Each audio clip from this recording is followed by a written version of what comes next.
Right guys, so just exited out of Sid Shackley's, who's done my MT, and I'm surprised I passed with absolutely no advisories whatsoever.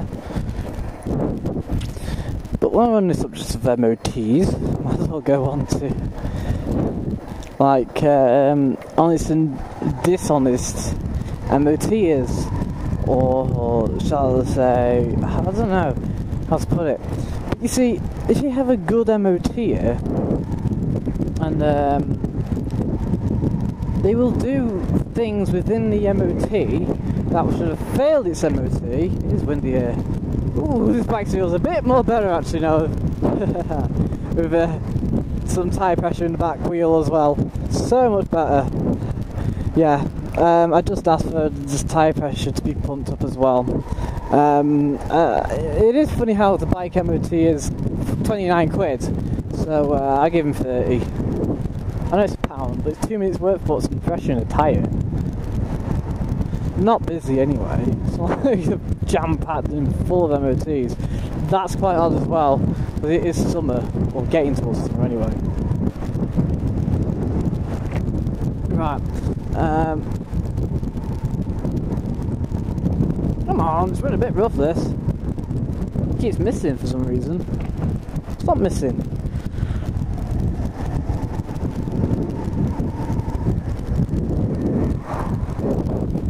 That's why. Fuel tap's not switched on. I got all that way just on that much fuel, on literally what was in the line. That's funny. Put my lights on as well. I know it's daytime, but oh well. Hey, they follow my instructions there.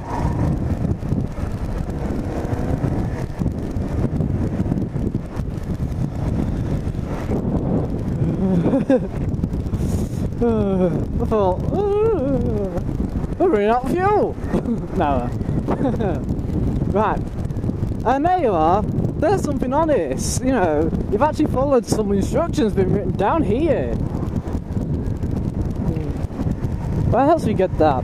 But anyway, I'll tell you a bit more about Sid Shackley's. Seriously, we've been there since my dad was a kid, since the 60s anyway. So the shop, right, has all been paid for, because back then obviously you would have paid it through a mortgage rather than like you do nowadays, which is mainly rent. But yeah, so they don't have to pay for any any rent, and that means the bikes that they sell are not only decent but they're cheap.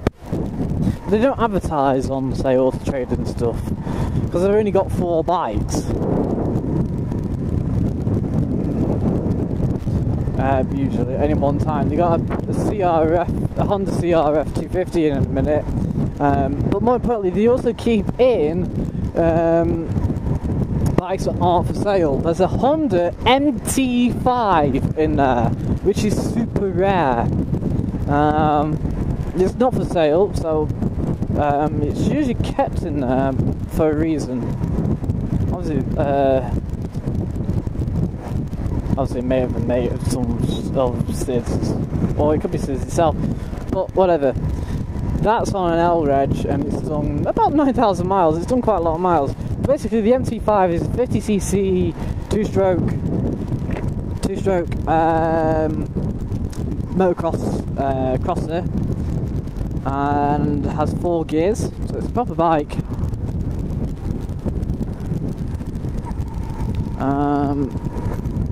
I've got to find this body shop that I've never been to before, so that'd be interesting. Oh, it's so much better with tyre airing. It's not one to sting me anymore, thank God. They're going to take me alive! I'm going to turn that here.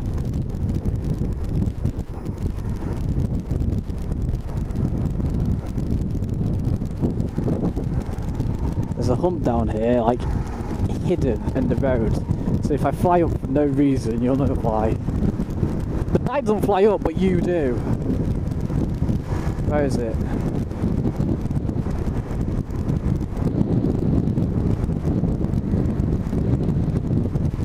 There, I think it was. I went over it by accident.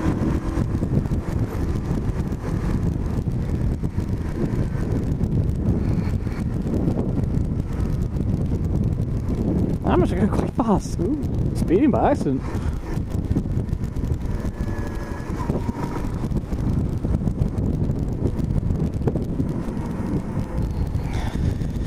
Yeah, so it sells like a few bikes, only 4 bikes, don't advertise it, and the bikes are cheap because A, they don't advertise and B, they don't pay rent. But they also sell oil and parts and helmets, and even the helmets are cheap.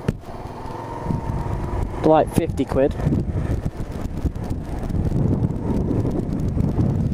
But anyway, something more, here's something else about Sid's. I took my Honda SFX.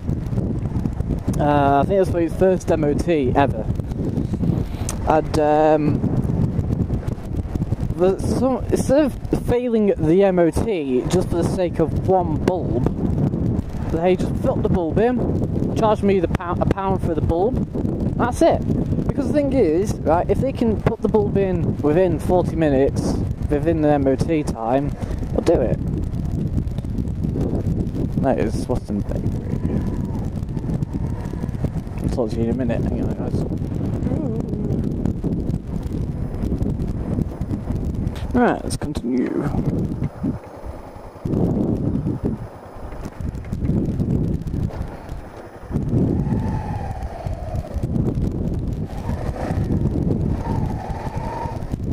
Right. That's what I missed out on this MOT is. So like I said about the SIDS, you changed the bulb without even telling me. But the thing is, you might as well charge that £1 more, right, just for the bulb anyway, just to make it pass, then rather than to spend another 15 quid for the retest. And this is where I go, like I said, this is where honest and dishonest MOT is coming to play.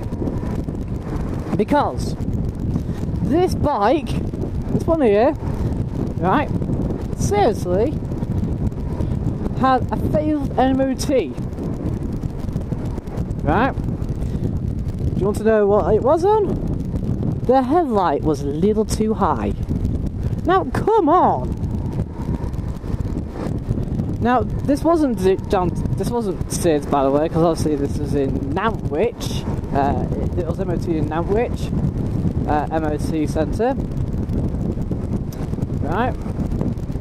And the thing is, the guy who actually I bought this bike from, this old chap, he knew that he was literally doing it just to get some work. Now, come on, right?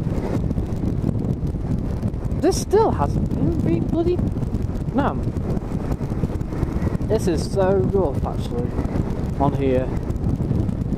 But yeah, the chap had been basically sort of conned for an MOT retake, and for the guy to say he charged 10 quid or 15 quid to readjust the headlight. I mean, it all takes is 5 minutes, literally 5 minutes of either pushing up or pulling down the headlight. Most of the time you don't even need to get any spanners out, because it's already slightly loose, so you can always push it up and down if you want. Besides, it's very hard to test for headlight, if it's too high or not. Right, there are other things as well, little tiny things, like, say, on the sprockets, if the bolts aren't quite tightened up just right, you'll get an MOT fail. But, again, an honest MOT will tighten it up for you during the MOT and pass the MOT for it.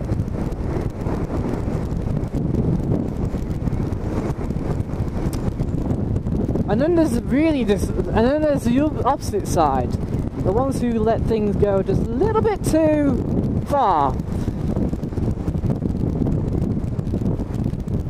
who will pass a car's MOT even though supposedly it's got one thing on it that really is borderlining on failing.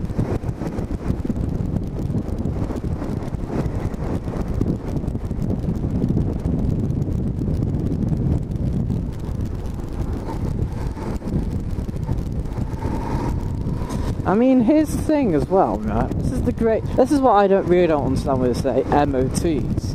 A little bit. Is that, the thing is, the MOT lasts a year, which is fine, yeah? But, and this is a but, right? If people don't check their cars, because I mean for most people, right? The only time their cars get checked for damage, that's over cat's eye, that's slid then,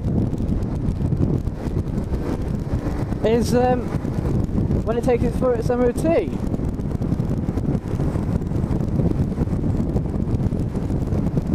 And the thing is, if you're doing like say 30,000 miles every year in the car, it's bound to fail its MOT during that 1 year. But not only that, it's bound to have failed its MOT. You know, it would have passed MOT for 6 months. It would have been fine. You've done 15,000 miles, and now it's got one thing wrong with it. The thing is, you don't know about it yet because you're not a frigging mechanic. Because most people aren't, are they? And if you don't do 30,000 miles a year, the chances are you're probably going to take it into place for maybe the cam belt tightening up and fuel and filters changed, but that's about it. They're not going to check for anything else. Guys, really, what are you doing today? That's my 2 cents on MOTers. I'm doing that, like down here, where you can't see it. Doing some people like on the road maybe. So guys, I'll see you later. I got everything in a minute.